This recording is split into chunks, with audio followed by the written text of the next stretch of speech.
कि भाई हमारे पड़ोसी देश हाँ। बांग्लादेश, वहां पे ऐसी क्या बातें हो गई हैं, क्यों ऐसे स्कैंडल्स वहां पे निकल के आ रहे ठीक हैं। है। अब बीच में आप सबको पता होगा कि बांग्लादेशी प्लेयर्स ने रिवोल्ट कर दिया था।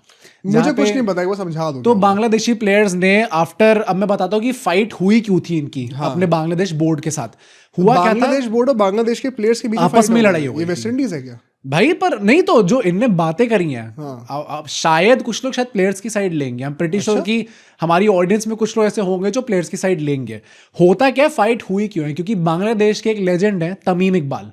बीसीबी ने क्या करा कि तमीम इकबाल ने ओपनली आके ये चीज बोली थी कि बीसीबी को ना आईसीसी के साथ डायलॉग करके ये रिलेशंस अपने ठीक कर देने चाहिए, क्योंकि इस टाइम रिलेशन ठीक कर दें? यही आईसीसी एंड बीसीसीआई अच्छा, जो ये T20 वर्ल्ड कप से चीज को लेके हुआ है। हाँ, अच्छा ओके। तो इस चीज को लेके अपने रिलेशंस ठीक बना के रखो, क्योंकि बाई चांस अगर T20 वर्ल्ड कप नहीं खेलते तो बांग्लादेशी क्रिकेट जो है वो 10-15 साल पीछे चली जाएगी। बिल्कुल सही बात ये है। उनका कहना था। मतलब भाई it's very strange although Bangladeshi with so much brains, it's kind of crazy पुराने प्लेयर है ना थोड़े राइट नाउ। हाँ, बट ये चीज उन्होंने बोली तो अब मतलब इस चीज पे आदमी इतने किलस गए। बीसीबी के जो डायरेक्टर है नजमुल इस्लाम, उनने आके फेसबुक पे पोस्ट करा और उनने बोला कि ये तो इंडियन एजेंट है भाई। ओ धुरंधर देखिए क्या इन लोगों ने, ये नया मीम बना दिया डायरेक्टली आके इंडियन एजेंट बोल दिया इस बात पे। भाई इन लोगों के हाथों में फेसबुक कौन दे रहा है मेरे को तो पहले ये बताओ। सोशल मीडिया, हाँ भाई, मतलब I think age cut off होना चाहिए भाई। कि या तो आपको ट्रेनिंग हो कि अगर आप पब्लिक फिगर हो और एक सर्टेन एज के ऊपर हो ना, आपको ट्रेनिंग होनी चाहिए। मतलब वो जो इंस्टा पे वो आता है ना कि इंस्टा फेसबुक किसी पे भी कि वो 18 होने चाहिए आप, उसके बाद ही आप कर सकते हो। ऊपर वाली लिमिट भी होनी चाहिए कि भाई 60 के ऊपर पब्लिक फिगर। पर्सनल है तो कुछ भी करो भाई, आप सबका डेमोक्रेसी, वहां मुझे नहीं पता भी क्या है। बट ये क्या भाई इंडियन एजेंट बोल नहीं भाई, आपने अपने लेजेंड को ऐसी चीजें बोली। उसका एक प्रेस कॉन्फ्रेंस चल रही थी, पब्लिक प्रेस कॉन्फ्रेंस। वहां पे नजमुल इस्लाम से पूछा गया कि अगर T20 वर्ल्ड कप में नहीं जाते तो ऑब्वियसली प्लेयर्स को मैच फीस नहीं मिलेगी, उनको फाइनेंशियल लॉस होगा, तो आपका जो बोर्ड है क्या वो फाइनेंशियली कॉम्पनसेट करेगा प्लेयर्स को? तो भाई साहब आप सोचो, मतलब ये आदमी इतना गिर गया, उसने खुल के आके चीज बोली कि बीसीबी क्यों पैसा देगी? आप मुझे ये बताओ कि अगर टूर्नामेंट्स में लोग जिस तरीके से हार के आते हैं, ये जो हमारी बेइज्जती करवाते हैं, क्या हमने कभी इनसे पैसे मांगे कि हमने आपके ऊपर जो पैसा खर्च किया उसका रिटर्न ऑन इन्वेस्टमेंट तो हमें मिला ही नहीं? ये आदमी इतना गिर गया कि उसने प्लेयर्स को ऐसे कॉल आउट करा। भाई मेरे को एक बात बताओ, ये जो बांग्लादेशी आके चपड़ चपड़ करते हैं हमारे कमेंट्स में, तुम्हारे खुद का क्रिकेट बोर्ड तुम्हारे प्लेयर्स की बिल्कुल इज्जत नहीं करता भाई। आप सोचो किस मुंह से आके बकवास करते हो पर ये यार ये ऐसे नहीं बोल सकते। I am actually with the players कि ऐसा है कि आप उल्टी सीधी चीजें नहीं बोल सकते। तो होता क्या है कि क्रिकेटर्स वेलफेयर एसोसिएशन जो है बांग्लादेश का, उनने वो भी है तो उनने आके एक प्रेस कॉन्फ्रेंस करी। अब उसमें ना सारे जो फेमस प्लेयर्स हैं, मुस्तफिजुर रहमान थे, लितन दास वहां पे बैठे हुए थे, तमीम इकबाल खुद बैठे हुए थे, शांतो बैठे थे, मेहदी हसन बैठे थे। सदमे में होंगे भाई, वो कुछ बोलने लायक भी नहीं रहते। हाँ नहीं तो अब मैं उसको लेके भी आप सबको एक चीज बताऊंगा कि उनका जो पूरी सिचुएशन थी उसको कैसे हैंडल कराया गया। पहली बात तो इस पूरी एसोसिएशन आती है प्रेस कॉन्फ्रेंस में खुली कंडेम करते कि भाई ये तमीम इकबाल हमारा लेजेंड है, तो थोड़ा ना सोच समझ के बोला करो। ऐसे ही खुल के आकर कुछ भी नहीं बोल सकते हमारे किसी प्लेयर के ऊपर। उसके बाद वो इस स्टेटमेंट को पकड़ते हैं कि आईसीसी टूर्नामेंट्स का जो आप नौटंकी कर रहे हो कि हम आपको क्यों कॉम्पनसेशन देंगे। ऐसा है ना, हम प्लेयर्स हैं जो कि आईसीसी टूर्नामेंट्स जाके खेलते हैं, जिसकी वजह से आपको पैसा मिलता है। इसमें ये मत सोचो कि आप पैसा कमा रहे हो और आप प्लेयर्स को दे रहे हो। आप हमारी वजह से पैसा कमा रहे हो तो हमें तो पैसा मिलेगा ही। सबसे बड़े स्टेक होल्डर भी वही प्लेयर्स भाई, वही तो जाके अल्टीमेटली मैचेस खेल रहे हैं। अब चाहे हार रहे चाहे जीत रहे हैं वो अलग बात है, क्योंकि टीम तो 2 कौड़ी की है ये बात तो सबको पता ही है। पर एटलीस्ट जाके पैसा कमा के दे रहे हैं बांग्लादेश को। उन्होंने पूरा खुल के आके बोला है कि आप हाईएस्ट टैक्स पेयर्स देखो हमारी कंट्री में, मोस्टली सारे क्रिकेटर्स हैं, क्योंकि ऑब्वियसली भाई जो पैसा आता है व्हाइट में ही आता है, वो तो कॉन्ट्रैक्ट तो व्हाइट में ही लिखा होगा, तो उसमें आपको पैसे देने ही पड़ेंगे। और इतने पैसे जो आम जनता उसमें टैक्स कितना लगता है कौन से स्लैब के अंडर आएगा 500 रुपए का? पर उनने इस चीज को आके खुल के बोल दिया। उसके बाद वो कहते हैं धीरे धीरे करके एक्सपोज करना स्टार्ट करते हैं। फिक्सिंग के ऊपर पहले वो कहते हैं कि जो वुमेन क्रिकेटर्स हैं, आप जानते नहीं हो कि उनके साथ on ground and in the dressing room क्या चीजें होती हैं।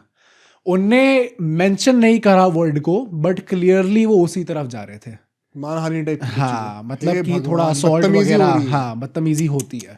ये चीज आके उन लोगों ने मतलब बीसीबी वाले लोग करते हैं प्लेयर्स के साथ। हाँ भाई सोचो, मतलब प्लेयर्स ना की चीज बोल दी है कि वुमेन्स बांग्लादेशी क्रिकेटर्स जिनको हम देखते हैं वही लोगों ने बोला, क्रिकेटर्स वेलफेयर एसोसिएशन, उसमें वही सारे प्लेयर्स बैठे हुए थे, उन सब ने आके बोली है ये चीज।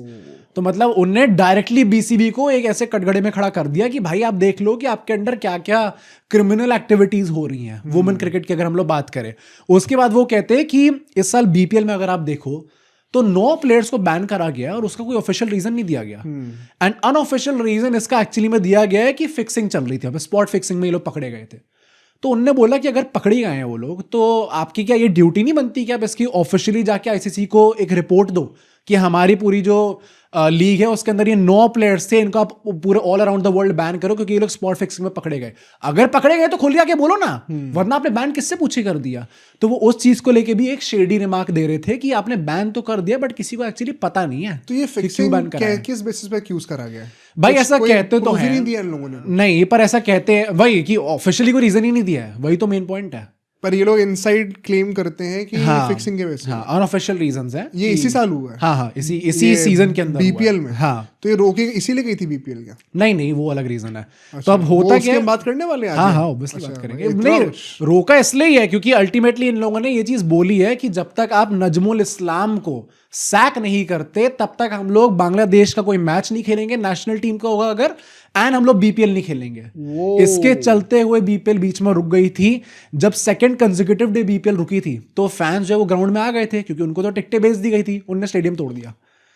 अरे भाई ये क्या तो मतलब इन लोग का तो अलग ही चल रहा होता है भाई। कुछ नहीं हुआ तो चलो सब तोड़ देते हैं भाई, बहुत खाली हो गया भाई। हाँ नहीं तो ये और क्या ही एक्सपेक्ट कर सकते हैं। एनर्जी अपने जिंदगी में करियर पे लगाओ, कुछ घर वर पे लगाओ भाई। पूरी होर्डिंग्स वगैरह वहां पे स्टैंड सब तोड़ने लगे। हर चीज में कुछ समझ में नहीं आ रहा ये बंदर बुद्धि काम नहीं कर रही है, क्या करूं आगे, मुक्का मारो, तोड़ने लग जाओ। एंड मुस्तफिजुर रहमान का भी लाके कहते हैं कि जब उनको आईपीएल ने बैन करा, बीच में हटाया गया एकदम से, after promising him the initial money, उसके बाद हमने मुस्तफिजुर से पूछा कि भाई अगर तेरे को लग रहा है कि तेरे साथ गलत हुआ है तो हम इंटरनेशनल क्रिकेट में इसको आवाज उठाएंगे क्योंकि क्रिकेटर्स वेलफेयर एसोसिएशन हो जाएगा यार इससे तो। पर मतलब एटलीस्ट उन्होंने ये कहा कि हमारी ड्यूटी बनती है तो हमें बता। हाँ, मतलब एज उन प्लेयर्स के पर्सपेक्टिव से अगर मैं इंडिया एज एन इंडियन ये बातें ना करूं, हाँ मतलब कि मैं हम तेरी हेल्प करेंगे। पर मुस्तफिजुर ने खुद कहा कि भाई सर मैं सदमे में हूं, मुझे कुछ नहीं लेना देना, कहीं ऐसा ना हो कि मेरा करियर ही खत्म हो जाए। तो उसने कहा धोनी का मुक्का आज तक याद है कि इसको आगे ले जाने की जरूरत नहीं है। तो फिर बांग्लादेश बोर्ड कौन होता है? अगर वो प्लेयर खुद कह रहे हैं कुछ करने की जरूरत नहीं है तो आप कौन हो कि आप इसका जो पूरा केस है उसको इस हद तक लेके चले जाओ कि इसके बेसिस पे आप कह दो कि हम T20 वर्ल्ड कप नहीं खेलेंगे। अब ये थोड़ा मुझे भी ये थोड़ा अजीब लगता है क्योंकि ऑफ कोर्स ये एक सॉफ्ट पावर डायनामिक्स में जब बीसीसीआई ने डिसीजन लिया तो क्रिकेट की वजह से नहीं लिया, तो एनीवे जब बांग्लादेश भी रिस्पॉन्ड करेगी तो क्रिकेट के बेसिस पे नहीं करेगी। हाँ वहां पे उनकी गवर्नमेंट भी इन्वॉल्व हो सकती है भाई। तभी मुझे लगता है कि आपको एज अ होल देखना पड़ता है इसमें, तो आप डायरेक्टली नहीं कह सकते अच्छा प्लेयर का मन नहीं है। Cricket is not separate from politics. हाँ तो सिर्फ आप ये नहीं कह सकते कि मुस्तफिजुर का मन नहीं है तो ठीक है अब कुछ भी नहीं करेंगे हम लोग। बट इसके कॉन्सिक्वेंस अल्टीमेटली होता क्या है कि बीसीबी ने एक प्रेस रिलीज निकाली जहां पर उन्होंने कहा कि ये जो भी नजमुल इस्लाम ने कमेंट्स दिए हैं ये हमारे बोर्ड का ओपिनियन नहीं है, ये उसका इंडिविजुअल ओपिनियन। तो कर दे सैक? कर दिया। अच्छा कर दिया। उसके बाद उनने विद इन 48 आवर्स उसको सैक भी कर दिया एंड देन उसके बाद बीपीएल रिज्यूम। क्या नाम क्या इस बंदे का? नजमुल इस्लाम। तो तुम बोलते रहो, मैं जरा एक इसकी एज भी चेक करता हूं। हाँ तो तुम देखना, मैंने देखी है ना फोटो, तो मैं देख के लगेगा कि हाँ ये तो बेशर्म आदमी है एक नंबर का। पर इसके चलते वही बीच में लोग बॉयकॉट भी कर रहे थे एंड देन फाइनली बीपीएल वापस स्टार्ट हो गई। अब ये चीज चल रही थी side by side T20 world cup का भी इनका सिनेरियो चल रहा था कि आगे क्या होना एग्जैक्टली T20 वर्ल्ड कप में। अब इसमें इन कंजूसों चक्कर के बताना भाई, इन बेशर्मों ने ऐसी बेहुदा हरकत करी है। आईसीसी ने कहा कि हमारे 2 ऑफिशियल्स जाएंगे बांग्लादेश ताकि एक फेस टू फेस मीटिंग हो और हम उनको समझा सके कि सर जो आप लोग बोल रहे हो कि जमीन पे हाँ कि श्रीलंका में मैच हुए, इंडिया है, इट इज अनरीजनेबल। होता क्या कि उसमें से एक ऑफिशियल जो था वो इंडियन था।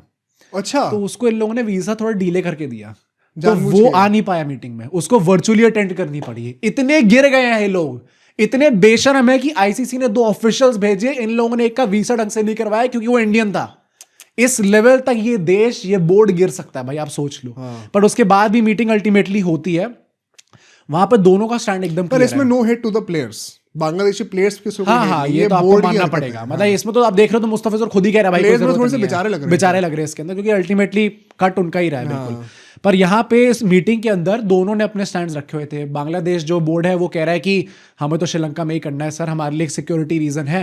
एंड पता है जितने भी अब रिपोर्टर्स है वो धीरे धीरे कह रहे हैं कि आईसीसी को मानना पड़ जाएगा ये। एक बार अगर इंडिया ने ये चीज आके बोल दी ना कि पाकिस्तान में हमारा सिक्योरिटी कंसर्न है, इट्स नॉट लाइक कि आईसीसी जो है वो मतलब भाई वो सीबीआई तो नहीं है कि वो जाके इन्वेस्टिगेशंस करते हैं कि हाँ एक्चुअली में सिक्योरिटी कितना कंसर्न है। अगर टीम ने कह दिया है कंसर्न तो हमें मानना पड़ेगा। प्लस लॉजिस्टिकली एंड ऑपरेशनली शायद वो फिजिबल भी ना हो। हम हर एक कंट्री में जाके होस्ट करने से पहले उस कंट्री का एक अच्छे से मुआयना लें, एक सर्वे कराएं कि यहाँ पे आतंकवाद के लिए ये कैसा है। हाँ, तो वही तभी ऐसा कह रहे कि जब आपने एक टाइम वो पॉलिटिक्स थोड़ा ले आए उसके अंदर, तो अब हर कंट्री का अपना वो से होगा। आई थिंक इसमें तो यार ट्रैक रिकॉर्ड भी चेक कर सकते हो ना। कर सकते, पर मतलब अगर कोई टीम कह रही है पाकिस्तान, हम कैसे डिनाई भाई, वहां श्रीलंकन प्लेयर से पूछो ना एक बार, जब गोली पड़ी थी टांग पे तो कैसा लगा था। इंडिया में आओ भाई, नहीं सर पे चढ़ा के रखते हैं। पर ये चीज अगर कोई ऐसा कह रहा है ना कि इनएविटेबल होने वाला है अभी है, मतलब बाकी कंट्रीज में in future you will see this, तो भाड़ में जाओ भाई। Some things are irrelevant। Cricket जाए भाड़ में भाई। जब देश के लिए कुछ इंपॉर्टेंट है तो इंपॉर्टेंट है। नहीं तो ये अब ये लोग इतना गिर गए, ने ये चीज बोले कि देखो हमें तो लंका में ही मैचेस करवा दो, हमारा वो ठीक हो जाएगा। एंड आईसीसी अभी भी अपना मेंटेन करके रख रहा है कि भाई इट इज अनरीजनेबल, स्केड्यूल बन चुका है, लोग अपनी टिकटें ले चुके हैं, अपने होटल्स बुक कर चुके हैं, अब उसका पैसा क्या आप लोग दोगे? इतने आप इतना अमीर नहीं हो अभी इस टाइम पे, इतना मत उड़ो अपने ऊपर। तो ये चीज अभी भी चल रही है। बट बांग्लादेश ने एक प्रपोजल दिया है एंड उन्होंने कहा है कि सर हमारा जो है ना वो ग्रुप सी में हम लोग हैं इस टाइम पे, एंड हमें ग्रुप बी में डाल दो। उससे क्या होगा? उसके चलते हुए जो मैचेस होंगे उनके वो श्रीलंका में, क्योंकि वो कह रहे हैं हमें आयरलैंड से वो चेंज करवा दो, तो वो श्रीलंका के ही ग्रुप में आ जाएंगे। पहली बात तो अगर वो ग्रुप बी के अंदर चले जाते हैं तो उनके मैचेस श्रीलंका में ऑलरेडी अलॉट हो जाएंगे। अभी किस ग्रुप में वो? अभी ग्रुप सी में, जहां पे बता सकते हो ग्रुप क्या है? हाँ, बांग्लादेश, इंग्लैंड, इटली, नेपाल और वेस्ट इंडीज, ये इनका है। समझ गए चोरों, जहाँ पे बांग्लादेश, इंग्लैंड और वेस्ट इंडीज ये तीनों लड़ने वाले आपस में। दूसरे ग्रुप में नेपाल को हल्के में ले रहे हो भाई, वैसे बांग्लादेश देगी अगर आगे तो करने में कर देगी। बट जो ग्रुप बी में जहां पे जाने की बात करें, वहां पे इस टाइम पे ऑस्ट्रेलिया, आयरलैंड, ओमान, श्रीलंका और जिम्बाब्वे है। तो ये लोग आयरलैंड से अपने आप को चेंज करने की बात कर रहे हैं। भाई आयरलैंड क्यों चेंज करे? क्यों चेंज करे? वो जो उसको ऑलरेडी हो गया था, इनके लिए थोड़ा ज्यादा आसान है। नहीं तो वही ना, ये थोड़े चालू बना कर रहे हैं इस टाइम पे, क्योंकि ये चाहते हैं कि अल्टीमेटली सर थोड़ा तो आगे जाए, थोड़ा जो पैसा मिल रहा है T20 वर्ल्ड कप से अपनी इज्जत गिरा के एटलीस्ट थोड़ा सब्सटेंशियल मनी तो वो हो। तो अभी भी मतलब ऐसा कुछ नहीं है कि इसमें हाँ में हाँ भर दी गई है। अभी भी आईसीसी के साथ इनकी मीटिंग्स थोड़ी और दिन चलेंगी and then we'll probably get a conclusion मिलेगा इस पूरे टॉपिक पे, क्योंकि